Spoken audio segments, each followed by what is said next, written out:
Minuit. Minuit, c'est vite dit minuit, avec le décalage horaire à minuit quoi? Minuit ici, minuit où? Mais non, c'est minuit ici. Comment tu le sais, toi, minuit ici? C'est minuit ici.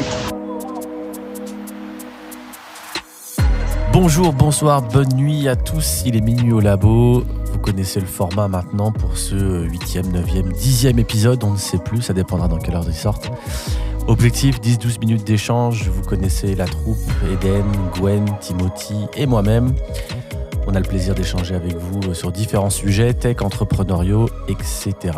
Pour ce soir, un nouveau sujet qui vient de mon côté. Je vous pose la question. Alors là, on va essayer d'être dans des exemples ou dans des pratiques. Je rappelle que nous ne connaissons pas les sujets avant qu'ils soient posés, d'où ce petit suspense. J'aimerais savoir quelles sont vos pratiques dans l'IA que vous trouvez les plus utiles au quotidien, que vous nous partageriez. Qu'est-ce que vous faites avec l'IA et qui est utile? Parce qu'on parle beaucoup d'IA, on a toujours plein d'exemples, plein de trucs et tout. Mais je pense quand même que maintenant, tout le monde a 1, 2 ou 3 exemples en mode « Non mais là, ça a vraiment changé ma manière de travailler ». Et je vous propose de nous les partager. C'est factuel, ça j'aime bien ça. J'aime bien aussi. On commence par qui veut se lancer? Vas-y toi, t'es parti. Moi j'y vais. Première pratique, c'est sur les comptes rendus de réunion. Et oui. Ah ouais. Ah Timo il fait une grosse tête comme ça, oui, compte rendu de réunion. Bah avant il en faisait, maintenant il en fait plus. de compte rendu.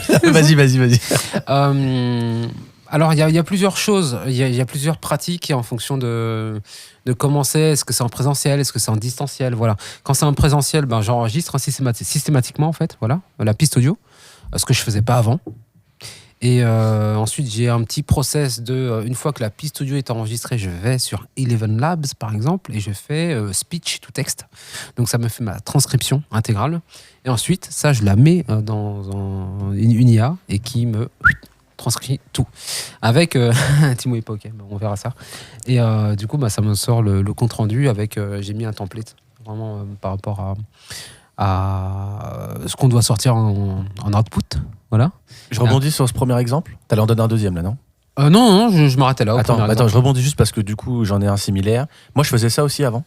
Et j'ai arrêté parce que ça me saoulait d'enregistrer 1 heure de réunion, les voix de tout le monde, les machins et tout. Voilà. Et je suis passé au format où maintenant... Alors, j'ai un template que je donnais à Mistral, du coup. Je reviens des sujets de tout à l'heure. Mistral, en gros, je lui ai fait des conversations dédiées. Donc, il y a une conversation pour mes comptes rendus de bureau, de codir. Enfin, en gros, bref, j'ai un template par type de réunion. Et après chaque réunion, alors ça prend un petit peu de temps, un peu plus que le format que tu évoques, mais je fais un vocal de 2-3 minutes. Ok. Et il me fait le compte-rendu. Et j'ai remarqué que je gagnais limite plus de temps, parce qu'en fait, les comptes-rendus automatiques qui te font... j'utilisais quoi? Je me rappelle plus du nom. Read, non, peut-être? Non, j'utilisais d'autres. Firefly, non? Ouais, merci, Firefly, je vais y arriver. Et du coup, maintenant, mode vocal, 3 minutes, il me fait le compte-rendu nickel, j'ai presque rien à retoucher. Et je gagne un peu plus de temps. Bon voilà, c'était juste pour dire, c'est un de mes usages. Non, c'est intéressant.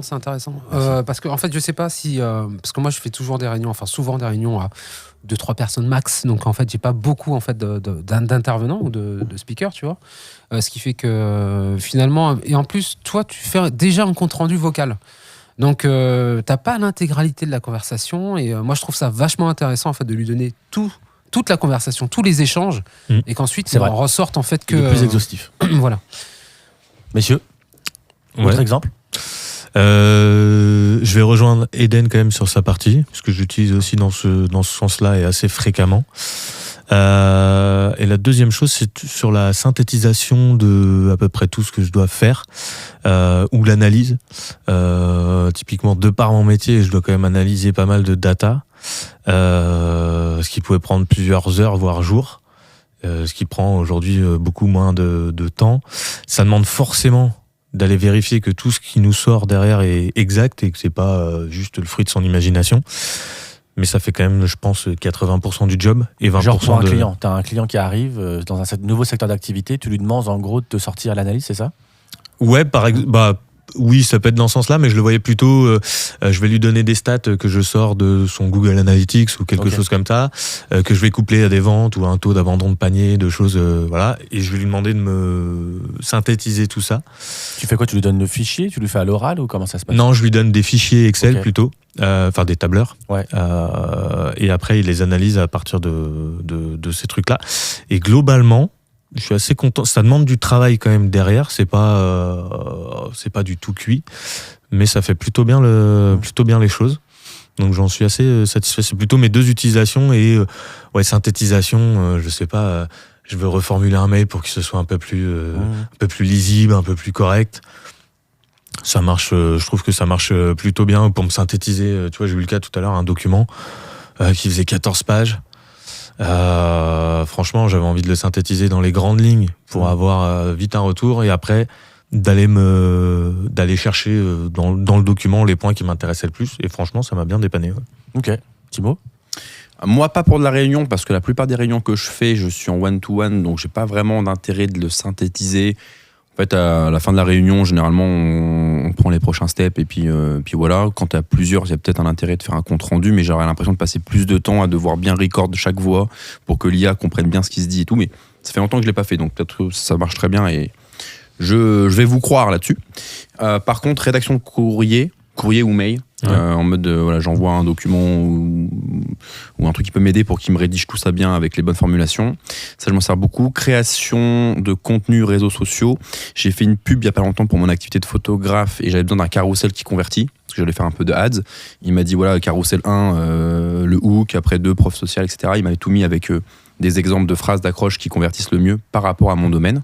Donc je l'ai bien prompté. Et puis c'est les 2 gros sujets, création de contenu, réseaux sociaux et puis rédaction de texte. Et sinon aussi, je commence à utiliser de moins en moins Google ou les moteurs de recherche. Et je privilégie l'IA, surtout pour de la recherche. Des fois, j'ai une interrogation sur n'importe quel sujet. Et ben je vais favoriser un prompt, juste une question sur le ChatGPT plutôt que d'aller taper la demande sur Google. Donc des fois, il y a des trucs vraiment très aléatoires. N'importe quel type de recherche, pas plus ou moins complexe. Enfin, c'est une habitude que tu as prise. Ouais, ok. Parce qu'à chaque fois que je l'ai fait sur Google, alors peut-être que maintenant je suis trop habitué, mais il faut que j'aille chercher plusieurs sources, etc. Et en fait, j'ai l'impression que ChatGPT, en fait, il a fait le travail. Ce travail-là, il l'a fait pour moi. Ouais, carrément. Voilà. Par contre, un sujet qui est, un truc que j'ai vu qui était assez intéressant. Je parlais des courriers que je faisais faire. Il y a pas mal de gens qui disent ChatGPT, l'IA de manière générale nous fait gagner du temps. Et j'ai écouté un podcast la dernière fois où une nana elle disait un truc super intéressant. Elle disait en fait on se rend compte que des fois ça fait perdre du temps aux gens dans les boîtes parce que du coup tout le monde utilise ça pour faire des grands courriers et avant juste pour poser une question ou en interne ils s'écrivaient des choses assez simples. Maintenant ils passent par des formulations très très grandes. Et en fait ça fait perdre du temps à tout le monde. Parce qu'ils s'envoient des choses trop formalisées, entre guillemets, et que du coup, ça alourdit les process et ça fait perdre du temps. Et je trouvais ça intéressant. Oui, mais je questionne l'intérêt de faire ça, quoi. Après, ça dépend, tu peux en faire trop ou juste un petit... Enfin, il y a reformuler et puis en faire des caisses. J'ai l'impression qu'il y a ce truc de ChatGPT addict, en fait, tu vois, où en fait, tu peux plus te passer de ça.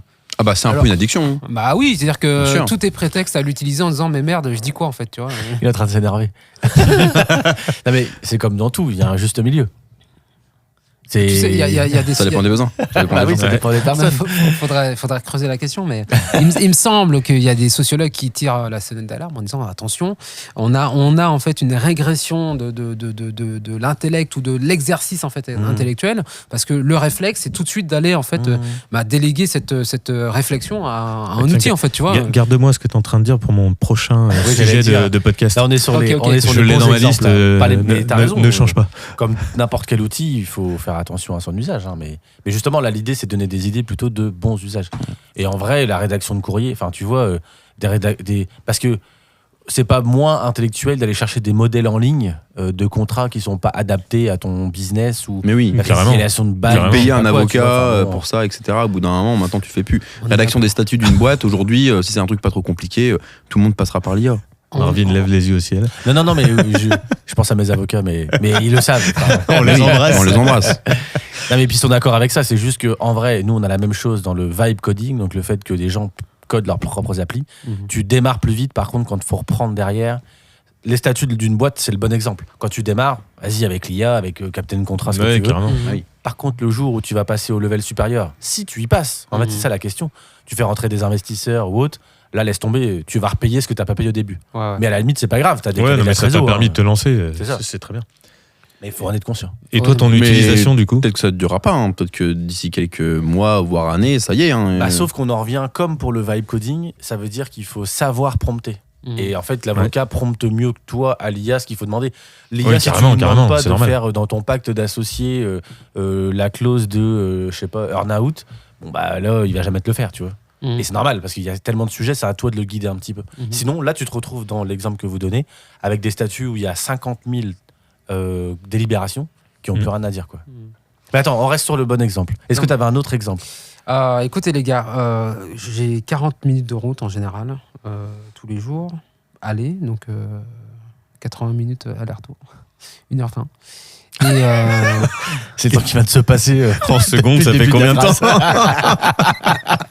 non, mais on va s'arrêter là. Mais en gros, c'est pour dire que sur mes trajets, je mets ChatGPT, je discute avec elle parce que je lui mets une voix de femme avec un accent canadien, j'adore. Bizarre ton histoire.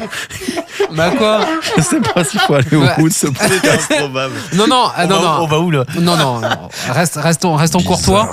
Non, c'est pas ça. En plus, on a vu que ChatGPT a autorisé les discussions pour adultes. Hein. Je sais pas si vous avez vu. Bon, c'est pas le sujet, mais J'ai pas vu. c'est une info intéressante. C'est quoi ça? C'est pour un pote, dis-moi. Non, mais on en parlera, y a pas de souci. Et donc, en gros, moi, j'aime bien en fait dialoguer avec, lui poser des questions. Et même, je lui dis en fait. Voilà, sur mon activité, sur ce que je fais, je trouve que c'est vachement intéressant de pouvoir échanger avec elle. Et moi, ça me fait bosser en fait en conduisant. Bien Donc sûr. ça, c'est un me usage fait aussi bosser que avec je elle, fais, bien quoi. sûr. Voilà. Marvin, Ouais. Conclusion, pardon, on arrive. sans nous de là. Non, bah après, pareil, dans les exemples que je vous avais donnés, j'utilise, oui, donc pour les comptes rendus, dans la méthode que je vous donnais. Alors, les comptes rendus, c'est plus souvent, moi, pour partager à tout le monde. C'est ce que tu disais. Là, je sais pas, on rencontre un client, il y a une longue réunion d'explication, ce qu'on appelle la découverte. Et il faut donner la découverte à l'ensemble. Tu as fait l'interview, il faut donner aux équipes et tout. C'est quand même bien d'avoir ce compte rendu-là. Et à l'inverse d'enregistrer la conversation présentielle ou distancielle, au moins tu focalises l'IA sur les sujets prioritaires et en plus tu commences à répondre. Donc bon, c'est juste pour dire que c'est des comptes rendus un peu plus parce qu'on est déjà un peu dans la proposition. Et là, j'ai fait la même chose pour des entretiens d'embauche. Parce qu'à l'entretien d'embauche, quand même, tu t'engages sur des petits trucs. Et c'est quand même bien que tout le monde soit d'accord. Donc tu fais ton compte rendu d'entretien d'embauche, tu le fais en vocal, ça te retranscrit à l'écrit, la personne le lit, elle le signe, ou elle valide par email, et ça fonctionne pas mal. Enfin bon, bref, donc c'est mon usage aussi de ce côté-là. Et t'as pas de département RH. Est-ce que c'est pas quelque chose sur lequel, je sais pas, contrat de travail, etc., ou c'est déjà délégué? Bah, ça dépend de la taille de ta boîte, mais en fait, moi aujourd'hui, j'ai le cabinet comptable qui fait. Alors, il y a les avocats qui travaillent sur les contrats, après, tu as le cabinet comptable qui signe, qui fait les déclarations et tout. Mais tu vois, sur les entretiens, les premières phases, non, j'ai personne en RH pour faire ça. Donc, ça me soutient un peu sur la phase RH. Okay. Et j'ai fait les fiches de poste aussi. Parce que typiquement, on l'a pas toujours. Toi, fais une fiche de poste pour un commercial dans ton secteur. Bah là, au moins, l'IA, elle va chercher toutes les fiches de poste qui existent, elle te fait un mix et tout. Bah ouais. Hyper intéressant. Bon bref, voilà, vous avez eu quelques exemples d'usages divers et variés de l'IA intéressants, concrets. Et c'est important qu'on vous partage ça. Merci beaucoup, bonne soirée, bonne nuit à tous. Ciao. À bientôt. Bisous.